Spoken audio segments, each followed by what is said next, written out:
Srčni utrip poslovnega liderstva, nova serija pogovorov z našimi poslovnimi liderji in liderkami o tem, zakaj je pomembno, da prevzamejo odgovornost, zakaj je pomembno, da gledajo svojo glavo in imajo vizijo.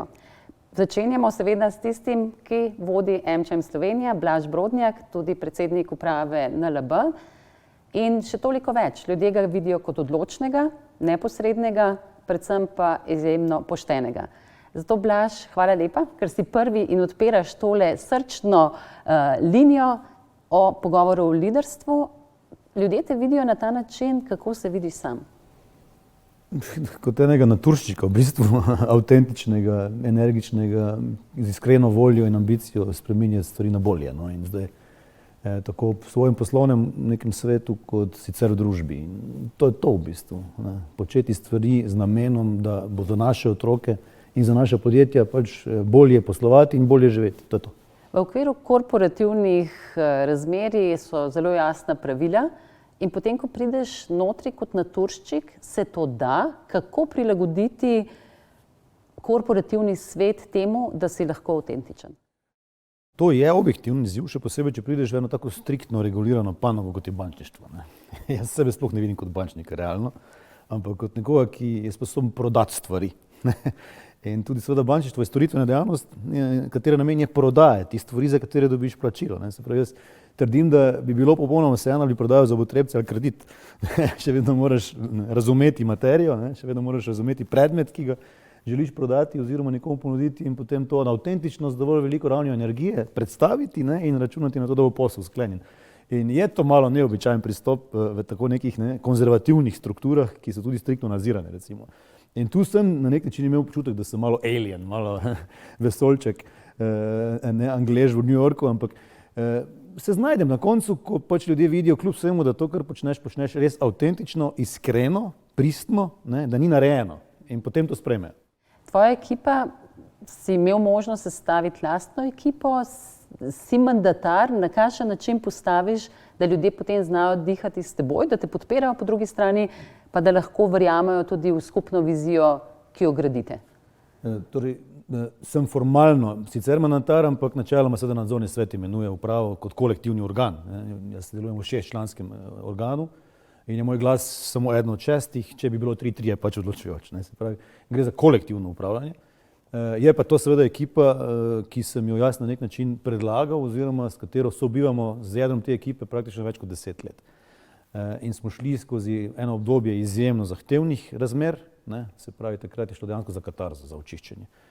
In prišel sem v bistvu kot sanator in šel skozi obdobje dejansko resnega preoblikovanja institucije do postopka privatizacije, ki je dejansko šele ponovno ponudil tej hiši, da lahko enakopravno tekmuje na trgu z ostalimi. Ne. Do tega, da zdaj dejansko razmišljamo na nek način, da se ne bo napačno slišal, osvajalsko. Ne. Se pravi, od nekega krčenja števila zaposlenih, obsega poslovanja, do dna, recimo, ki smo ga dosegli konec leta 2015, ne, za samo 11,8 milijardami bilančne vsote, do današnjih več kot 26 milijard v 6 letih, praktično, ne 7 letih.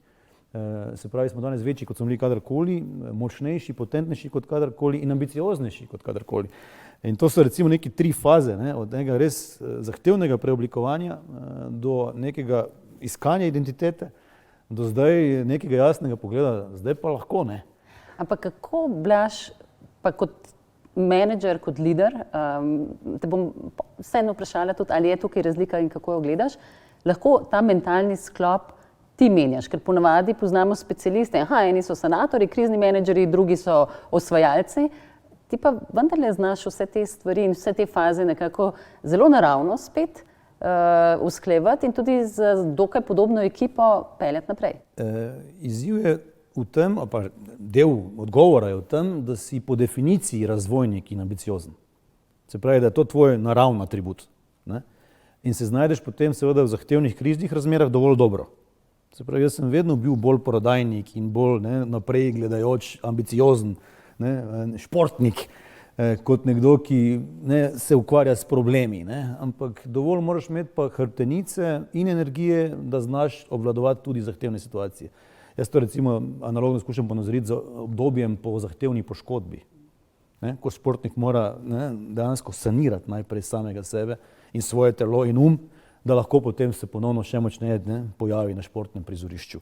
Tako da, če pa nisi v izhodišču to, da imaš olimpijske težnje in ambicije, potem pa bo težko potem narediti ta preokret. Če si analitsko introvertiran, si morda dober menedžer za krizno situacijo. Če ravno tudi tam moraš pokazati luč na koncu tunela, moraš vzeti v najbolj zahtevnih razmerah ti sprejeti odločitev, vzeti zastavo in naprej. V dobrih časih je to lažje, v dobrih časih je to vedno lažje. Ampak če pa nimaš že v izhodišču tega nekega driva in energije, je pa tudi v kriznih težko. Kot športnik pogosto uporabljaš te primerjave. Vem, da je šport tisto, kjer se ti zdi, da Slovenci res znamo biti najboljši in da nam ni nerodno biti ambiciozen, ampak kot športnik, kot dober ping-pongaš, uporabljaš kdaj ta mentalni sklop, ki si ga naučil skozi šport tudi v poslu? Ne, absolutno. Mislim, šport ti zgradi vrednostni sistem. Zato tudi imamo ta program Šport mladim, recimo v NLB skupini, zato ker so naši bodoči zaposleni. Športniki se zaveda, da je treba trdo delati, da življenje sestavljajo tudi porazi. In to težki porazi, po katerih se je potrebno sestaviti. Da življenje sestavljajo poškodbe. Se pravi, težki časi, ko se moraš spraševati samega sebe, ali bi še vztrajal, ali kaj je zdaj naslednji korak v mojem življenju. In to je na nek način simulacija bodočega poslovnega življenja. In šport te na to pripravi. Sploh tak šport, ki je tudi individualen.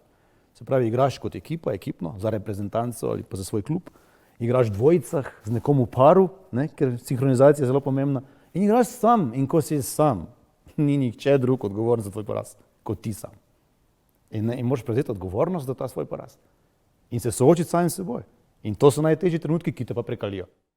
Ko si prvi med enakimi ali pa prvi, tako kot si ti recimo v NLB, kolikokrat si sam?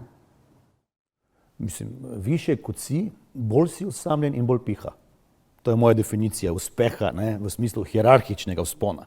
Zato, ker imaš seveda vse manj iskrenih prijateljstev, vse več interesnih povezav, in seveda imaš pogodbo, v kateri piše, da lahko nadzorni svet kadarkoli izgubi zaupanje vate. Tako da to so minljive stvari.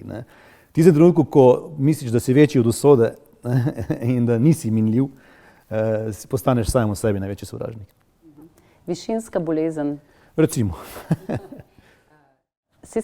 Kako si se znal samega sebe ustavljati? Kot človek, ki ima ambicije, ki ima željo, voljo, energijo, kot jo ti zagotovo imaš, kako se ustavi in razmisli? Kaj so tisti triggerji, ki tebe pripeljejo do tega? Torej, v bančništvu je zelo zanimiva situacija, da je tako striktno regulirano in nadzirano, da imaš ogromno omejitev že v okolju samem. Se pravi, da bi ti morebiti želel celo kaj še hitreje, pa ne moreš, oziroma ne smeš. Po drugi strani pa seveda prevzemaš pa materialno velika tveganja. Bančništva ljudje ne razumejo nujno zelo dobro, ampak ko ti seveda podeliš posojilo v višini 50 milijonov evrov, z eno odločitvijo ogroziš potencialno en rezultat velikega slovenskega podjetja. Z eno samo odločitvijo. Tako da, če podeliš 100 posojil, recimo po 1% obrestni meri, zdaj so te malo višje, ampak teoretično po 1% obrestni meri, in imaš izpad enega samega posojila, zaslužka ni več, pa dva, pa si že praktično v izgubi in začneš nažirati kapital. Se pravi, gre za precej zahtevne okoliščine, v katerih se moraš znati brzdati.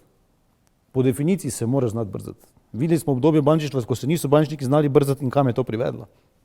Se pravi, to okolje samo po sebi na nek način drži v nekih okvirih, po drugi strani pa seveda so objektivne okoliščine take, da moraš dozirati potovanje vedno, zato ker imaš tudi omejitve, materialne, kadrovske, energijske v končni fazi. Samega sebe upravljam v bistvu z energijo. Ko vidim, da mi enostavno začenja zmanjkovati energije, se moram ustaviti, ker sicer človek pride do neke točke, ki točno pride do kolapsa. In z leti to postaja vse bolj očitno. Res pa je, da z leti, za določene odločitve, za katere sem včasih potreboval 14 neprespanih noči, danes potrebujem 30 sekund. Ker sem jih takrat po seveda 14 neprespanih nočeh sprejel in se soočil s posledicami. In zdaj vem, kakšne bodo te posledice. Se pravi, kilometrina je tudi tu izjemno pomembna. Ko gledaš mlade, ki prihajajo na trg dela, imaš tudi 3 otroke, so drugačni ali to pomeni, da se samo mi staramo, ker govorimo, da so drugačni? Kako gledaš in ali smo vzgojili dovolj dobro tiste naslednje, ki bodo prevzeli zastave in jih nosili? Drugačni so. zrasli so v drugačnih razmerah. Kljub vsemu v Sloveniji v zadnjih 20 letih imamo zelo dober standard, primerjalno gledano z 90% tega planeta, je tu kakovost bivanja med najvišjimi na svetu. Tudi, če gledamo egalitarnost na nek način, v Sloveniji po Gini in količniku praktično, smo druga najbolj egalitarna družba na planetu. Se pravi, v Sloveniji se dobro živi, v povprečju. So seveda ljudje v stiskah, v povprečju se dobro živi. In ti otroci so navajeni nek standard, ko niso videli nekega resnega pomanjkanja oziroma se hitro zadovoljijo lahko z nečim relativno majhnim, kot je recimo telefonski aparat, s povezavami v svet. In seveda so znali postaviti sebe bistveno bolj v središče svojih interesov, sebe osebno. In zato so drugačni. Njim več pomeni prosti čas, njim več pomeni seveda uresničevanje svojih nekih socialnih načinov bivanja in sobivanja in tako naprej, kot mora biti 8 ur ponavljajočih se rutinskih operacij vsak dan naslednjih 35 let. In ti to tudi odkrito povedo. Tako da je zahtevno, je drugače je, z njimi se pogovarjati o tem, da pa kljub vsemu smo pa mi del nekega mehanizma, kjer je pa kakšne operacije kljub temu potrebno izvajati 8 ur na dan, na ponavljajoče, rutinski način, preden potem čez 5 let mora biti dosežeš napredovanje in neko vodstveno pozicijo in višje prejemke in tako naprej. Se pravi, to potrpežljivost na nek način je nismo več deležni. Na drugi strani so pa oni moja nada in upanje za prihodnost, zato ker pa vidim, da so pa v svojem duhu pa vseeno čisti in govorijo o pomenu trajnostnega razvoja in govorijo o drugih temah tega trajnostnega razvoja, kot so socialne in družbene, iz srca in čustveno. In to je zame tisto, kar mi daje neko upanje, da bo, ko se mi v tem našem izgubi moralnega kompasa in mentalnem kolapsu pridemo do dna, bodo oni dejansko znali vzeti zastavo in nas odbiti od tega dna. Samo mi se bomo pa verjetno morali na tej poti umakniti. Mi smo malo zgubljeni v tem kontekstu. Kaj se dogaja res s tem moralnim kompasom, vrednotami? Včasih nam vsiljujejo, saj tak je moj občutek, določene stvari, kjer tudi v poslu moramo govoriti o stvarih, kjer pa morda intimno pri sebi vemo, da morda pa res nima smisla, da smo vsi dej in dam in tako naprej. Včasih je že težko sploh o tem govoriti, ker ne smeš nič več reči. Kako pravzaprav spodbujati raznolikost, različnost, hkrati pa poskušati držati neke vrednote, za katere verjetno verjamemo, da so prave? Problem je seveda, da je prisoten velik odmik od kmečke pameti ali pa od zdrave pameti, da ne bom banaliziral. Govorimo o stvareh, ki so očitno interesno zvodene, namesto da bi se vprašali, kaj je pa na dolgi rok edino primerno, pravilno in pošteno.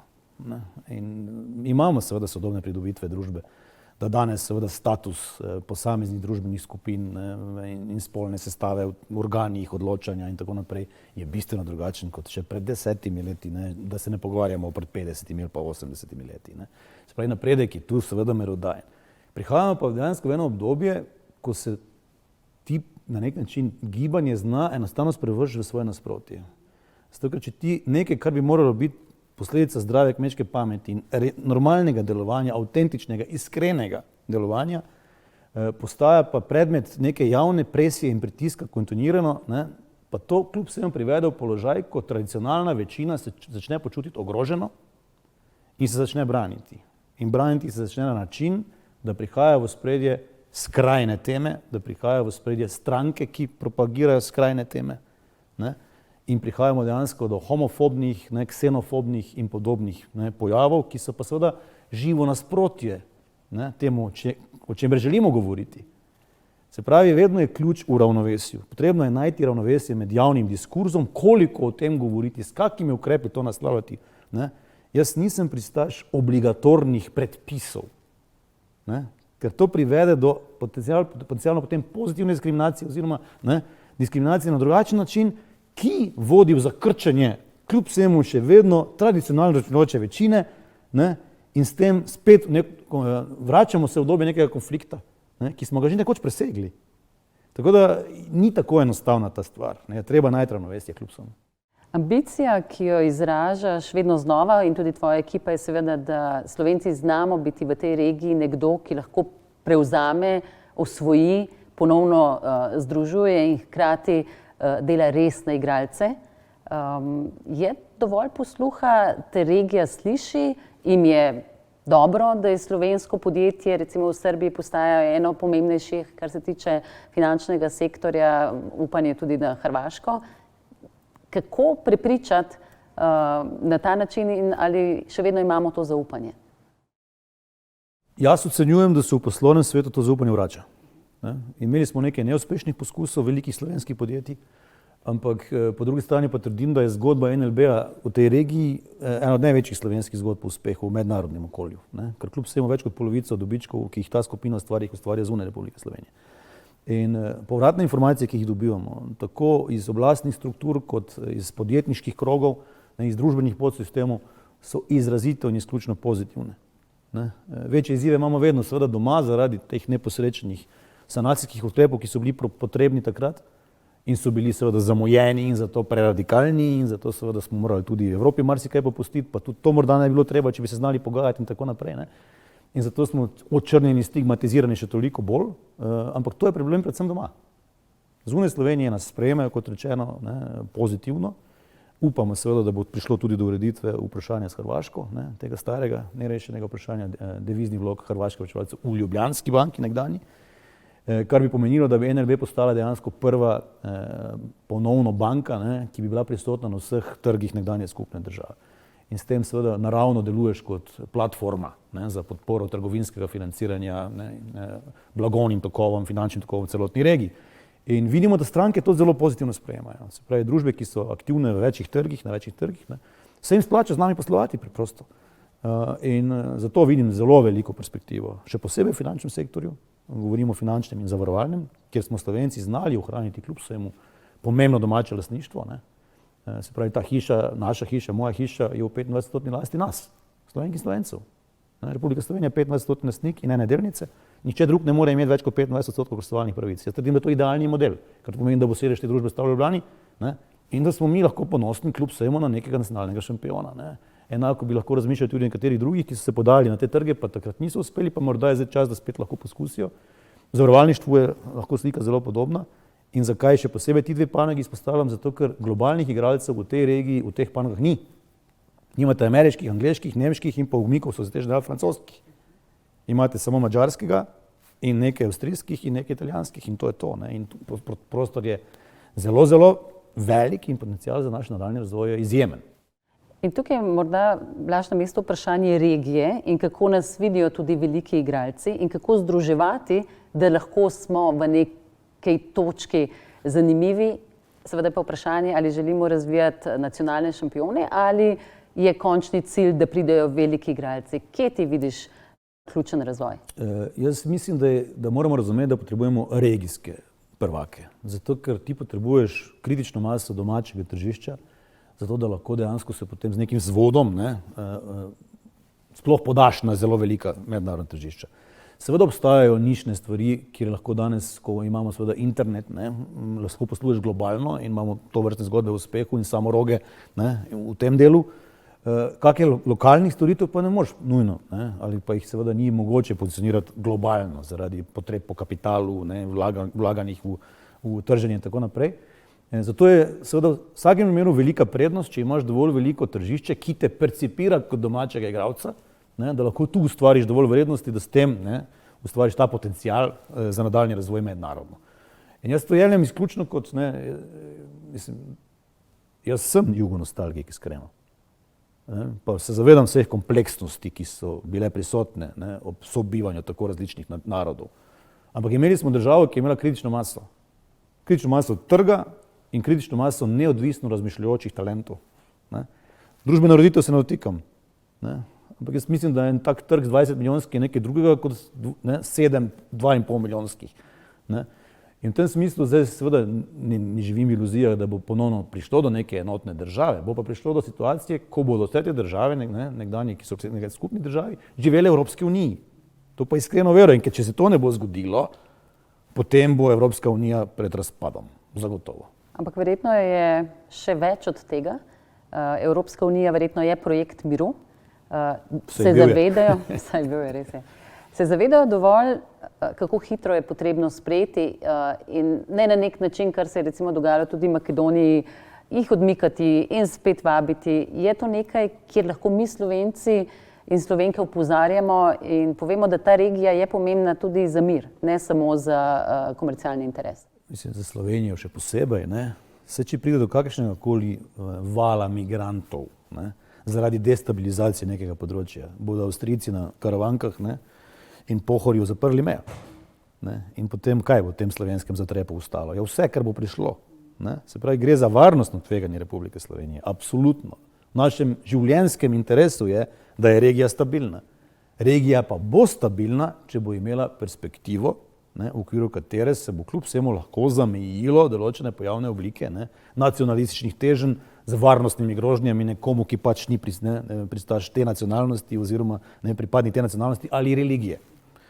In tu smo pri zdravi kmečki pameti. Ne. V sekularnem svetu ne, religije ne morejo biti dominantna razmišljanje v trajnostnem razvoju.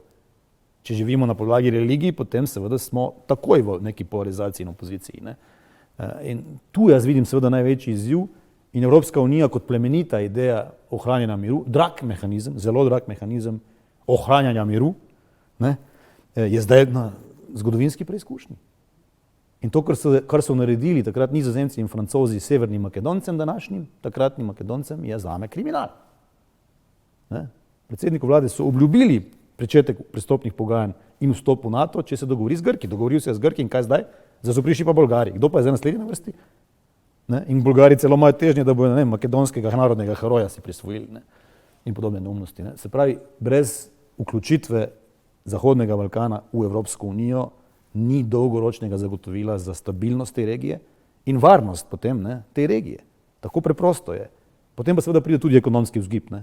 Če se te trgi odprejo, če padejo meje za ljudi, ne, blago in kapital, kar je tudi ideja Evropske unije, ne, ki posledično zagotavlja mir, ne, ker je tu neka ekonomska perspektiva, potem s to ekonomsko perspektivo vzpostavimo mehanizme, da lahko naš kapital, naša podjetja, pa tudi regijska podjetja ne, v celotni regiji prosperirajo in tem skupaj nagovarjamo ne, mednarodne trge, mednarodno javnost, mednarodne vlagatelje. To je to, kar mi počnemo kot nekdo, ki kotira na londonski borzi, kot edini iz regije, ko organiziramo dan vlagateljev, pripeljamo vlagatelje iz celega sveta.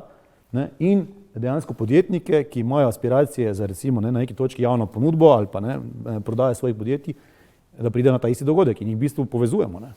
Tukaj si že dal neke odgovore, kaj lahko kot posameznik na tvojem položaju človek naredi, ker vse prevečkrat še vedno slišimo v tem okolju, jaz se ukvarjam s svojim profitom, tega verjetno ni več. Če si lider, če si poslovni lider, nosiš odgovornost tudi za skupnost in širše. Kako si ti tukaj deliš te meje oziroma kako jih določaš? No, absolutno. Ne. Na eni strani, ko imaš tako vlogo, ko si uradno sistemsko pomembna institucija v 6 državah, ne, potem po definiciji imaš drugačno raven odgovornosti, ker si sistemsko pomembna institucija. Se pravi, ne, tvoj propad lahko pomeni resen pretres za družbo. Ne. In na nek način seveda skušaš apelirati na vse javnosti, ne, da je trajnostni razvoj na dolgi rok edina deviza za to, da bomo lahko sistem držali stabilen, ne, v globalnem konkurenčnem kontekstu in globalnem varnostnem kontekstu. Ne. In zdaj, ko pa se pogovarjamo o trajnostnem razvoju, brez da naslavljaš tudi druge stebre, ne, seveda je predpogoj tvoja ekonomska uspešnost. Ker če nimaš ekonomske uspešnosti, ne moreš investirati ne, v teme trajnostnega razvoja. Je pa malo vezana posoda in vprašanje kokoš ali jajce, ali si lahko dolgoročno še uspešen, ne, če hkrati ne vlagaš v trajnostne teme. Ne. In zdaj, če se pogovarjamo o okoljevarstvenih, smo mi pač z zelo jasnim dnevnim redom aktivnosti, ne, kaj bomo še financirali, če se več ne bomo financirali, kaj bomo promovirali, pospeševali, stimulirali, spodbujali. Ne. Ko gre pa za družbene teme in upravljavske teme, pa tudi nismo tiho. Ne. Zato, ker je izjemno pomembno, kdo nam upravlja družbene podsisteme, ki nam definirajo pogoje poslovanja ne, in pogoje bivanja na koncu. Ne. In še posebej, zato pa prej sva načela v bistvu šport. Ne. Šport gradi vrednostni sistem. Zakaj vlagamo toliko v šport in še posebej šport mladih? Zato, ker s tem gradimo ljudi, ki bodo naši bodoči kolegice in kolegi, ne, s katerimi bomo ustvarjali to novo vrednost. Ne. In želimo, da so ne, ambiciozni, da so delavni, ne, da so pripravljeni prevzemati odgovornost, tudi ko je težko. In se pobrati po porazih in poškodbah, ne, kot prekaljeni borci. Ne. Take rabimo. Zato za me šport ima a priori prednost pri istih ostalih pogojih, zato ker vem, da je trdo pripravljen delati. Ne. Zakaj kultura? Zato ker je to del nacionalne zavesti, ne, naše biti. Ne. Kdo smo mi? Ne. Mi smo narod s svojim jezikom. Čudo. Ne? To je čudež, 2-milijonski narod s svojim jezikom, strici nima svojega jezika. Ne? In na ta način dejansko spodbujamo seveda tudi to, zato recimo vlagamo ponovno v umetnost, ne? Na to bomo na Čopovi ulici, potem ko smo odprli muzej slovenskega bančištva ob 200-letnici, druge hranilnice na ozemlju Habsburške monarhije v Ljubljani, ne? Bomo v 2., 3. nadstropju uredili galerijo, kjer bomo razstavili del največje zbirke, zaokrožene zbirke sodobne slovenske likovne umetnosti z ponovnim odkupovanjem del iz vseh držav v regiji. In s tem jaz trdim, da bo to čez 30 let najbolj merodajna regijska galerija, preseka časa obdobja od 2025 do 2055 recimo, ne. In podobne stvari. To počnemo. Tudi samo da zaključim, ne, tudi v poplavah recimo smo takoj donirali 4 milijone občinam, pa konc leta še 5 milijonov sklad za obnovo, ne. 9 milijonov evrov. Koliko so donirali ostali recimo, ne. Blaž, morda kot zadnje vprašanje, ta srčnost in ta utrip, ki ga imaš, lahko definiraš, kje je to prijelo? Misliš, da je to karakter, da si tak? So vplivali na te starši, je vplivala okolica? Kaj je tisto, kar te dela prav takega, kot si? Kombinacija, ne, življenje. Ne, na nek način seveda ti je položeno v zibko, ne, neka stopnja energije, ne, domnevam, ti je položena v zibko, po drugi strani pa načeloma prihajam iz manjšega okolja, kjer se moraš dokazovati malo bolj morda, ne, v kakem večjem okolju. S športom sem se pač ukvarjal, koran sem iz dušo in telesom, soboto grem zdaj po nekaj letih spet v etnografsko povorko v Cirkulane, če boste v Halozah, prosim, soboto pridite pogledat, ne, ker se pogovarjamo glih pred pustno soboto. In kombinacija teh stvari, no, predvsem je energija ključ. Ves čas govorim, da je energija ključ, da pa je pomembna seveda tudi raven ambicije, ki determinira, ne, kam bi rad prišel in potem moraš to energijo ustrezno usmeriti. Pri tem pa ti ne smeš podrsniti. Pa tudi, če ti se kot športnik nazaj dvigneš, kdaj boš res zadovoljen? Po mojem nikoli, ne, ker če si športnik z ambicijo, nisi nikoli res zadovoljen, ne. Ker ko zmagaš, greš naslednji zmagi naproti, ne. Mislim, gledajte, jaz imam 3 zdrave, bistre, energične otroke. Ne, jaz sem izpolnjen. Zdaj bom dedek očitno junija, ne, posadil sem že veliko dreves, knjige še nisem napisal. Pa recimo, da ko bom napisal svojo knjigo. No. Ok, ko mi čakam nove zmage in tudi knjigo. Hvala, Blaž. Hvala za povabilo.